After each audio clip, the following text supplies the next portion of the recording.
पहिल्या मानाचा गणपती पुण्याचा त्याचं दर्शन घेतलं इतरही मंडळांमध्ये भेटी देणारा पुण्याचं ग्रामदैवत आणि मानाचं असलेल्या गंगा गणपतीचं दर्शन घेण्याचा एक अलभ्य लाभ माझ्या जीवनामध्ये आज या ठिकाणी प्रसन्न चित्ताने आला। अतिशय भक्तिभावाने गणरायाचं आराधना केली। महाराष्ट्राला बळीराजाला सुख समृद्धीचे दिवस यावेत। देश एकसंघतेच्या वाटचालीतून जावा, नव्या पिढीला सुद्धा असे संस्कारमय पद्धतीचं जीवन जगण्याचं सामर्थ्य मिळावं अशीच प्रार्थना आज गणरायाच्या चरणी या ठिकाणी केली। सर, राज्यात मराठा आरक्षणाचा जी.आर. काढलाय तो असंविधानिक असल्याचा आरोप होतोय। ओबीसी लोकांमध्ये प्रचंड नाराजी आहे की बोगस प्रमाणपत्र देऊन ओबीसीचं आरक्षण संपवलं जातं। एक असं की शेवटी जे काल महायुतीच्या सरकारने अत्यंत महत्त्वपूर्ण असा निर्णय घेतला त्याचा तपशील पाहिल्यानंतरच प्रत्येकाच्या मनामध्ये वेगवेगळ्या शंका असू शकतात। मराठा समाजाच्या मनामधल्या ज्या शंका होत्या त्या दूर करण्याचा प्रयत्न राज्य सरकारने नक्कीच त्या ठिकाणी केलेला आहे। ओबीसी संघटनेच्या मनामध्ये सुद्धा काही या संदर्भातल्या शंका असतील किंवा त्यांच्या आरक्षणातून नेमकं काय जाणार आहे की काय हे शेवटी त्याचा अभ्यास केल्याच्या नंतरच कळू शकेल।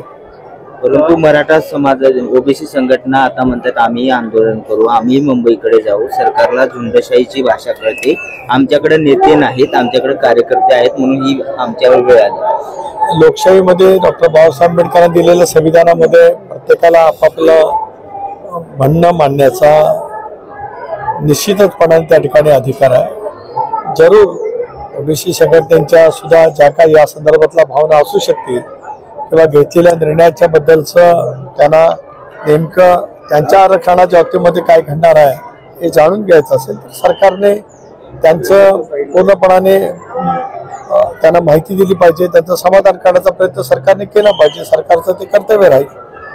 निर्णय झालाय त्याच्यात भाजपकडून एकूण ज्या पद्धतीने देवेंद्र फडणवीसांचा मास्टर स्ट्रोक आहे अशा पद्धतीने भाजप नेत्यांकडून सातत्याने सोशल मीडियासाठी किंवा मीडियामध्ये जी चर्चा सुरू आहे हा काही श्रेयवादाच्या लढाईसाठी महायुतीच्या सरकारने घेतलेला निर्णय नाही आहे। राज्याचे मुख्यमंत्री देवेंद्रजी फडणवीस यांनी अभ्यासपूर्वक उपमुख्यमंत्री राष्ट्रवादी काँग्रेसचे राष्ट्रीय अध्यक्ष नामदार अजितदादा, उपमुख्यमंत्री शिवसेनेचे प्रमुख एकनाथराव शिंदे, मंत्रिमंडळाची या संदर्भामध्ये नेमलेली उपसमिती या सर्वांशी सरासर चर्चा करून तो निर्णय त्या ठिकाणी घेतलेला आहे। शेवटी प्रत्येक निर्णय घेतल्याच्या नंतर युतीमधील पक्ष आहेत, घटक पक्ष आहेत, आपापल्या नेतृत्वाच्या बद्दल बोलू शकतात। शेवटी देवेंद्रजी भारतीय जनता पक्षाचे नेते आहेत पण महायुतीचे नेते म्हणून राज्याचे मुख्यमंत्री आहेत। पण कुठेतरी ओबीसी समाजामध्ये या सगळ्या निर्णयानंतर भीतीचं वातावरण पाहायला मिळते किंवा नाराजी देखील ओबीसी नेत्यांमध्ये पाहायला मिळते आणि ती नेमकी नाराजी तुम्ही आता कशी दूर करता? मी आपल्याला हेच म्हटलं की ओबीसी नेत्यांच्या मनामध्ये या संदर्भामध्ये नेमकं जे काही भावना निर्माण झाल्या आहेत, नेमके जे काही प्रश्न निर्माण झालेले आहे आणि नेहमीच सातत्याने बोलण्यात आलं होतं की ओबीसीच्या आरक्षणाला धक्का न लावता मराठा समाजाला आरक्षण दिलं गेलं पाहिजे आणि हीच भूमिका विधिमंडळामध्ये सुद्धा मांडली गेली होती, सर्वच राजकीय पक्षाच्या नेत्यांनी सुद्धा मांडली गेली होती। पण कालच्या निर्णयाच्या नंतर त्याचे नेमके काय परिणाम होणार आहेत हे जाणून घेतल्याच्या नंतर त्याच्याबद्दलच्या प्रतिक्रिया समजू शकते।